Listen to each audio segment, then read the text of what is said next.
नमस्कार बंधुगण, स्वागत करुच्ची आम ओडिया चैनल आम रोसई शाला को।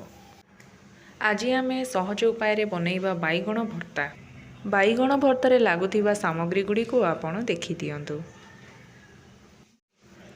प्रथमे बैगण गुड़ी को भल भाव काटिदबा, तापर रसुण गुड़ी को भल भाव छड़ेदबा। एबे कंचा लंका, धनिया पत्र, टमाटो को भल भाव धोईदेबा। गोटा पियाज को चुन चुन करिकी काटिदबा। वर्तमान कड़ई को गरम करिबा एवं सेथिरे सोरिष तेल पकेइबा।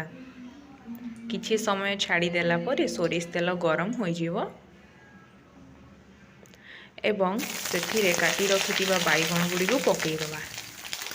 एबे बैगण रे आमे हळदी, लंका जीरा गुंड, लूण आदि पकेइकी ताको भल भाबरे गोळेइ दबा। 2 ରୁ 3 मिनिट पर्यंत बैगण को भल भाबरे चलैबा।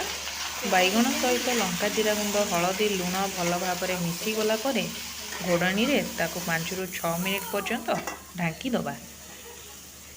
5 ରୁ 6 मिनिट परे बैगण भल भाबरे सिझी जाइथिबो। वर्तमान ताको ठंडा करिबा पई छाड़ी दबा।